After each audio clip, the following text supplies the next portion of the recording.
une précédente vidéo, j'ai dit « La famille n'a rien à voir avec toi, avec ton âme ». Je vais m'expliquer. C'était selon le contexte de ma vidéo que j'ai dit ça, d'accord? Donc, c'est direct et indirect.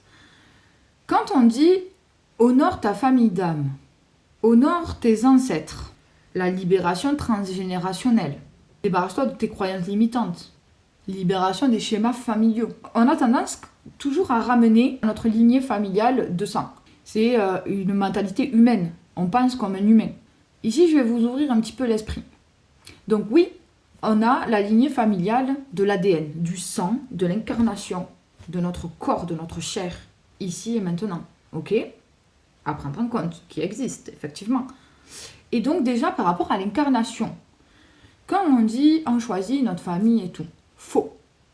C'est une équation cosmique. Certains peuples vont appeler ça la géométrie sacrée des incarnations. C'est l'idée que tout est orchestré mathématiquement par la source pour équilibrer le flux karmique entre les âmes.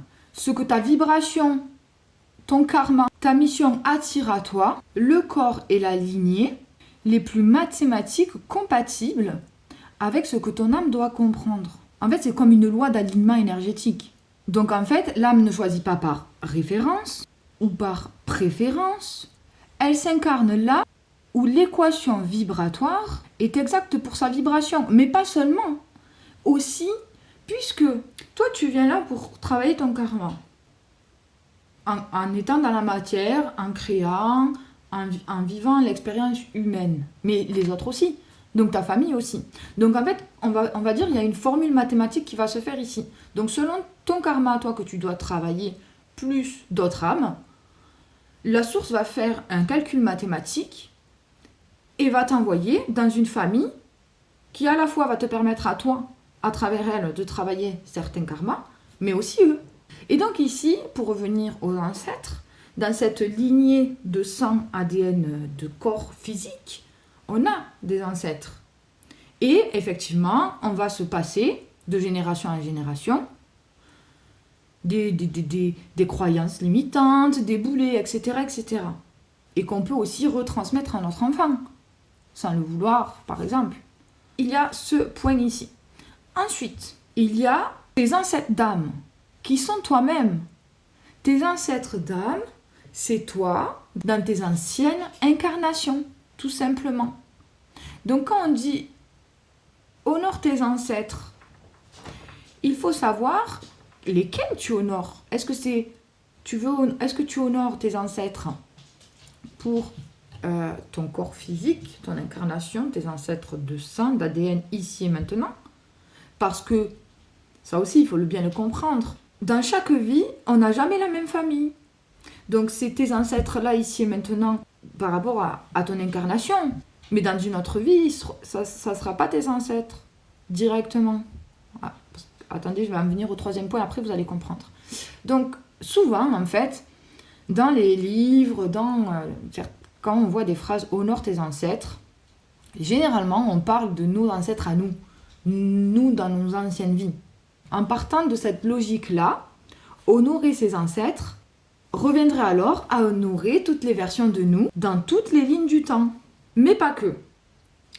La troisième forme d'ancêtre, souvent aussi, quand les livres nous parlent honore tes ancêtres et tout, souvent en fait, ils font référence souvent aux ancêtres qui ont transcendé, les passeurs, et ceux de toute lignée d'âmes, d'archétypes.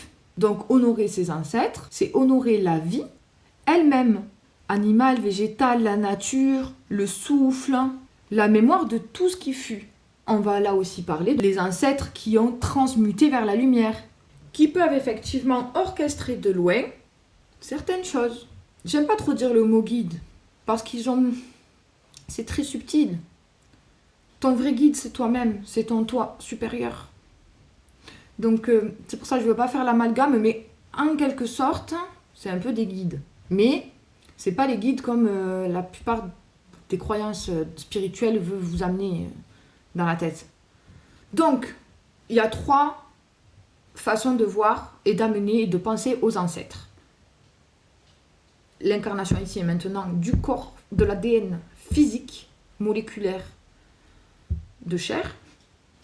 Les ancêtres qui sont tout simplement toi, dans tes anciennes vies, tes vies multiples. Et donc, les ancêtres qui ont transmuté vers la lumière. Et ceux de chaque lignée d'archétype. Donc quand tu émets des intentions au niveau du karma ou au niveau de la libération ou honorer ou quoi que ce soit, il faut bien que tu penses auquel.